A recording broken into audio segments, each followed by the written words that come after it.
आंनि सिनायथिया आंनि मुङा एस के मुसाहारि फरेस्ट ग्रेड 1 आङो आमटेका रेन्जनि सासे फरेस्टार बेवहाय मैया 26 ना मैया 26 नभेम्बर लगभग बेलासिनि 4:30टासोआव लकेल मानसिफोरा बे हाग्रानि मुफुर ओंखारबोनायखौ नैबे न'खरनि एसे हरै खोला साइडजों माने नुदों आरो ना अमा खानाय जायगायावहाय नुदों ओमफ्राय बेखौ नुनानै अमाजों बे आदार जानाय ओमफ्राय आदार जाखांनानै बै औवानि सिङावहाय थानायखौ नोजोर होदों आरो ना नुदों बिनि उनावहाय मा फैदों मा न'नि मानसिया गोमोबाय मा बुस्थु मा जुनार अमाथ' नङा गोजाननिफ्राय नोजोर होनानै नुबाय बेथ' निस्सय माबा मोनसे गुबुन जुनार जानो हागौ होननानै दानिया खाथियाव थाङोब्ला माने मुफुर हाग्रानि मुफुरखौ माने आइडेन्टिफाइ खालामबाय आरो बेनिफ्राय लेंहरलायबाय माबाय दावराव दावसि जाबाय जमा जमि जाबाय ज' बेंनानै माने गावखौ प्रटेक्सन होनो न'खरनि गथ' गथाय मानसिफोरखौ एरियानि मानसिफोरखौ प्रटेक्सन होनो ज' जाबाय ज' जानायाव एसे हुवा दुवा जानायावहाय बियो खारनानै नैबे प्रदीप सुत्रधरनि न'जों एटाच जानाय बे गाम्बारि बिफाङावहाय बियो आश्रय लाबाय आरो गोजौआव मैयानि मोनानि समावनो बियो जानो हागौ 5टा बा 5:30टानि गेजेरावहाय बियो बेवहाय गाखोदों बेनिफ्राय बे खबरखौ जोंनो इमिडियेटलि हरबाय जोंनि आमटेका रेन्ज खयला मेला अफिसावहाय इमिडियेटलि बे एरियानि मानसिफ्रा हरनाय लोगो लोगो जोङो आधा घन्टानि गेजेरावहाय बेयाव सफैनानै जोङो रायजोफोरखौ पाब्लिकफोरखौ गेदार जानायखौ जों बुजायबाय जे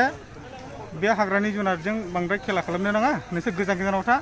बेनि जिबननि सेफ आरो सिकिउरिटिनि थाखाय जों फरेस्ट स्टाफ दं आरो पाब्लिकफोरनि सेफ एन्ड सिकिउरिटिनि थाखाय जों फरेस्ट स्टाफ दं नोंथांमोनहा जेबो बेखौ आवग्रिनो नाङा होननानै जोङो मैया मोनानिफ्रायनो दासिमाव दाबो दङ बे जायगायाव बे जाहैबाय आनन्द बाजार खाथिनि बैग्रिगुरि गामि आन्डार आमटेका रेन्ज चिरां डिभिजन बुस्थुआखौ मा होननानै आइडेन्टिफाइ खालामनाय जामारखो दा बेखौ हाग्रानि मुफुर गोसोम होननानै आइडेन्टिफाइ खालामनायबाय एसियाटिक बियार होननानै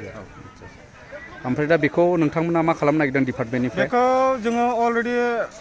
वाइल्ड लाइफनि बेटि डक्टरा बेवहाय दहाय फुङावनो सफैनानै दंफैयो बिनिफ्राय बिथाङा गावनि प्रसेस मथे जे बेखौ रेस्किउ खालामनोबा मा इकुइपमेन्ट खालामनांगौ मा रेडि प्रिपेयार खालामनांगौ बिथाङा खालामगासिनो दङ with the help of forest staff बेवहाय फरेस्ट स्टाफा जोंनि आमटेका रेन्जनि फरेस्ट स्टाफजों लोगोसे खुख्लुं forest staff protection squad range काजलगावनि फरेस्ट स्टाफ ओमफ्राय रुनिकाटानि फरेस्ट स्टाफ जों गासिबो दंजोबो लोगोसे खाथिनि एसएसपि ससिपुर बिअपिनि एसिस्टेन्ट कमान्डेन्टजों लोगोसे बिथांनि एसएसपि फौजिफोर फर्सफोर लोगोसे जनाथा बाजार बिअपिनि एसएसपि अफिसारजों लोगोसे माखासे बिथांनि फर्स लोगोफोर बिथांमोना मैया मोनानिफ्रायनो जोंजों हेल्प खालामगासिनो दङ ओमफ्राय दा बेखौ रेस्किउ खालामनानै बबेयाव लांनायनि मा बेबस्था लादों बेखौ रेस्किउ खालामनानै बबे जायगायावहाय हगारनाय जायो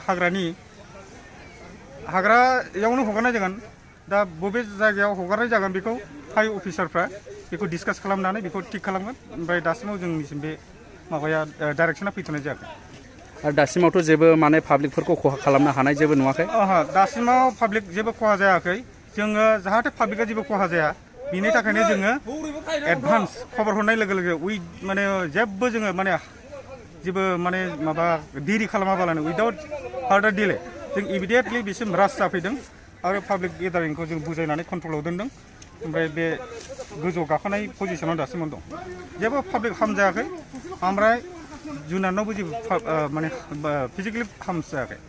ओमफ्राय बेफोर जुनारफोरा बे गामिफोरजों खारबोनायनि जाहोना मा जानो हागौ बेखौ ओरैनोथ' जोंनि अनुमान खालामनायाव हाग्रायाव मानसि हाबनाय